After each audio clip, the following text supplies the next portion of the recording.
We, the creatures of civilization, are addicts of planning. We live by schedules, by numbers, by forecasts. The police have a plan to catch criminals. Criminals have a plan to make money. Politicians have a plan to control.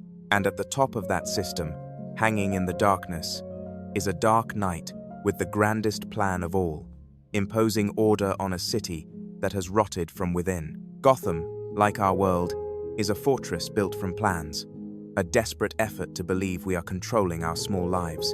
But what happens when an uncontrollable force appears? What happens when a philosopher in the body of a clown decides to prove that the entire fortress is nothing but a lie? This is no longer a war between good and evil. This is a war between order and chaos. And the representative of chaos, the naked truth of instinct, is someone with no name, no past, no purpose beyond a torn smile. Welcome to Inner Shadow, where there are truths society does not want you to know. The Symphony of Chaos. To understand Nolan's Joker, we must accept the darkest blind spot. He is not a character. He is a concept. He is a force of nature, the embodiment of nihilism. He has no original wound in the way we understand it. He doesn't have an Uncle Ben who was murdered or parents shot in an alley. When he talks about his scars, he tells at least two completely contradictory stories. One is about a drunken father. I saw my father take a knife to my mother. He turned to me and said, "Why so serious?" Then he shoved the blade into my mouth. Let's put a smile on that face. And another is about a gambling-addicted wife. She told me I should smile more. She got in deep with the sharks, and I just wanted to show her I don't care about the scars. Why? Because the past doesn't matter. He has no past, he is the present. But those stories aren't memories. They're tools. They're tailored diagnostic psychological tests designed for each victim. With Gamble, a violent man, he tells a story of domestic violence. With Rachel, a woman, he tells a tragedy of love. He is a mirror reflecting the fear and tragedy of the person in front of him. He is a void, an ego completely erased, leaving only a pure shadow, a primal instinct that wants nothing more than to watch the world burn. Joker's philosophy. Act. One of Gotham's tragedy begins with a bank robbery. But from the start, it isn't a robbery, it's a thesis, a miniature social experiment. What is the plan? 5 clowns, each ordered to kill the next, so they can take a bigger cut. Joker isn't just exploiting greed. He is executing a metaphor for ruthless capitalism, climbing upward by stepping on your colleagues, only to realize the true mastermind is the last one left alive. I believe whatever doesn't kill you makes you stranger. He doesn't just steal the mob's money, he conducts an experiment on greed. He proves that with a small push, accomplices will devour one another. And then, what does he do with that money? He stacks up millions of dollars, pours gasoline over it, and sets it on fire in front of Lau. It is all about sending a message. Burning the money is his purest philosophical declaration. It tells the criminal underworld that their plan, money, is meaningless. It tells Batman that his mission of catching people in it for the money is outdated. He is not a criminal. He is a terrorist thinker. He wants to destroy the belief system that money represents. He wants to introduce a new kind of crime, one unbound by ordinary logic. But to do that, he must break the old order. Look closely at the mob meeting. The moment he officially steps into a room full of killers, planners, the TV turns on, and he emerges from the shadows. He mocks them. A year ago, these guys wouldn't dare touch you. Now look, what's your plan? He hits their weakness immediately. Batman has backed them into a corner. They are afraid. And when the boss Gamble rages, Joker doesn't flinch. Calmly, he straps a cluster of grenades to his chest. I'm gonna make this pencil disappear. And he does, slamming a henchman's head down, onto the pencil, jammed into the table. In 1 second, he establishes absolute power. That isn't random violence. It is a lesson in psychology. He is faster, more ruthless, and most importantly, unpredictable. He follows no rules. He shatters the meeting by offering a first choice. choose half your assets, or stand there and watch Batman wipe you out. He doesn't come to apply for a job. He comes to take over not with money, but by exploiting a greater fear. Batman. He positions himself as a necessary problem solver, a necessary virus to destroy another virus, the Dark Knight of the White Knight. Nolan's Act 2 is a chain of brutal psychological experiments designed to strip away human pretense. Joker is not a brawler, he is a director. His weapon is not guns, his weapon is choices. He understands a fatal blind spot in human psychology. We crave freedom, yet we fear choice. Why? Because, as psychologist Barry Schwartz pointed out in The Paradox of Choice, choice equals responsibility, and responsibility leads to regret. The fear of what if is a form of psychological torture. When cornered, people would rather follow orders than make a decision themselves and bear the consequences. Joker exploits that fear to the absolute limit. Experiment 1. The choice of cowardice. He starts killing police commissioners, even judges. I'll stop when Batman takes off his mask. This is a brilliant move. He doesn't need to find out who Batman is. He turns the citizens of Gotham into his weapon. He forces them to choose between an ideal, a hero who protects them, and their own safety. And what do? They start hunting Batman. They blame the hero for bringing trouble to them. Joker watches and laughs. He proves his first thesis. These civilized people, when pressured, will eat each other. He exposes the crowd's hypocrisy. They only love the hero when it costs them nothing. But all of that is only the opening scare. Next experiment. The attack on Harvey Dent's party. This is deeply symbolic. He doesn't attack a bank, he attacks the fortress of Gotham's elite. Bruce Wayne is hosting a lavish party. He walks in not with a complex plan, but with a handgun and a knife. He spreads pure fear. He is looking for Harvey Dent. You know what I've noticed? He says to Rachel.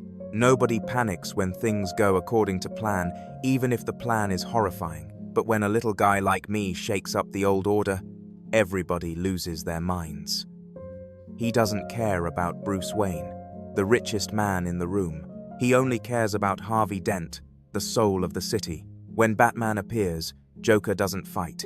He provokes. He drops Rachel, knowing Batman will save her just to escape.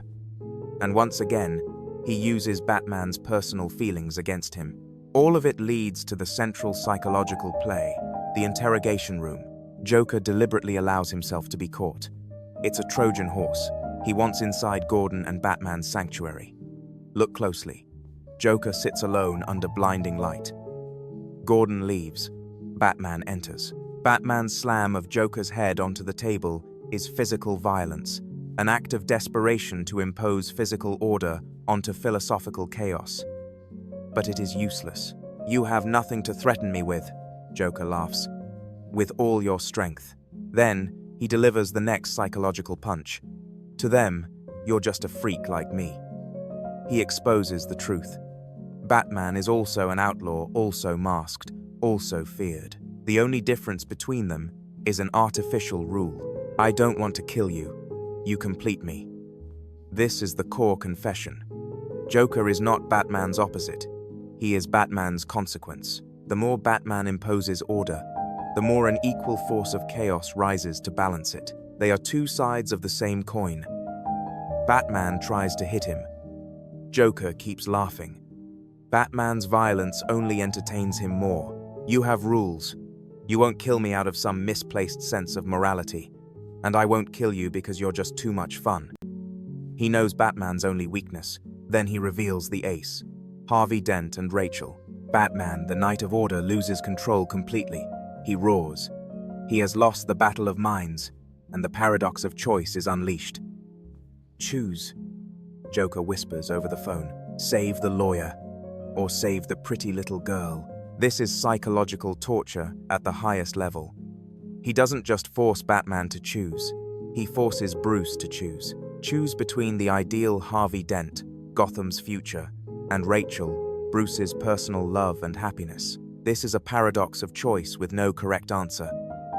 No matter whom Batman chooses, he loses part of his soul, and the what-if regret will gnaw at him forever. But the cruelest blind spot of this plan, the detail that shows Joker's terrifying psychological insight, is that he lies about the addresses. He knows Batman is human. He knows that no matter how rational Bruce Wayne tries to be, his ego, his heart, will choose personal love. Batman races to save Rachel, but Joker has switched the addresses. That trick guarantees Joker's absolute victory. By racing to Rachel, Batman unknowingly races to Harvey Dent. By his own action, Batman sacrifices the person he loves and saves the one he did not choose. Joker doesn't just steal Batman's love, he forces Batman to bear responsibility for her death. At the same time, Harvey Dent, the one who is saved, must hear Rachel die over the phone as half his face is licked by flame. In one night, Joker destroys both symbols of Gotham. Rachel dies, and the White Knight Harvey Dent also dies, making way for Two-Face, a creature of randomness and hatred. How Joker corrupts Harvey Dent. He doesn't let Harvey die in despair. He goes to the hospital. Look closely. Joker in a nurse uniform. He sits by Harvey Dent's bed. He doesn't threaten, he empathizes. He calls himself a dog chasing cars, a man with no plan. You see, I'm not a monster. I'm just ahead of the curve. This is his grandest philosophical speech. He tells Harvey Dent the problem isn't justice or injustice. The problem is planning. Gangs have plans. Cops have plans. Gordon has plans. They are planners who always want to control their small world. He says that he, a chaos agent, is the only truly fair one. Then he puts a gun in Harvey Dent's hand and points it at his own head. Introduce a little anarchy. Upset the established order, and everything becomes chaos. He doesn't turn Harvey Dent into a demon. He frees him from the lies of order.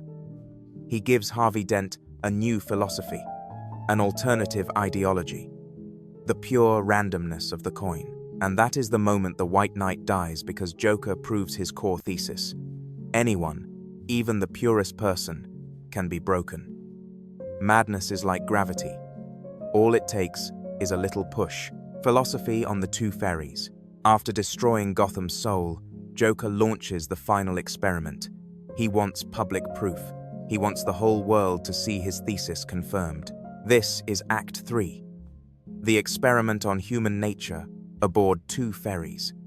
It is the most brutal practical lesson in psychology. He places two boats in the middle of the river. One boat is full of civilians, the theoretically good, the civilized souls of Gotham. The other boat is full of criminals, the ones deemed evil, the outcasts. Each boat holds the detonator to blow up the other. Choose. His voice booms over the loudspeaker. One of the boats must explode before midnight, or I'll blow up both. Look closely at this tragedy of choice. Joker doesn't just force them to choose life or death. He forces them to choose between becoming a murderer or remaining a victim. This is the paradox of choice pushed to the extreme. The issue isn't merely the consequence that one boat will explode. The issue is agency. If they refuse to choose, refuse to obey the tyrant Joker, he detonates both, and they die as innocent victims with clean consciences. But if they freely choose, if they press the button, they survive, yet must live the rest of their lives as killers. Their conscience will torment them. Joker tortures them with their own freedom. He wants to prove that what we call morality is a luxury when humans are safe, and when the clock runs out, they will return to instinct. Now watch what happens. On the civilized ferry, the crowd votes. They decide to kill the other ferry. Joker is right. They choose the animal within themselves. But when the man holding the detonator trembles and lifts his hand, he can't do it. He is paralyzed not by morality, but by the paradox of choice. He is afraid to bear responsibility. He is afraid of what if. The delay, the fear of responsibility, saves them. Meanwhile, on the criminal's ferry, a scarred prisoner with nothing left to lose walks up, takes the detonator from the guard, looks at it, and throws it out the window. He says, "I'm gonna do what you should have done 10 minutes ago." This is an anomaly Joker's logic cannot compute. He underestimates the capacity for redemption among those society labels as scum. He believes in absolute chaos, but he fails to predict a solitary act of sacrifice. Joker loses the final experiment, but does he lose the whole war? When Batman finds him, he is still laughing. He doesn't care about the two ferries. For him, that was only a side experiment. The main game, the soul of Harvey Dent, he has already won. I took Gotham's White Knight, he laughs madly, and he has dragged him down to our level. The final confrontation. In the final fight atop the building, Joker provokes Batman to break his one rule. I want you to do it. Hit me.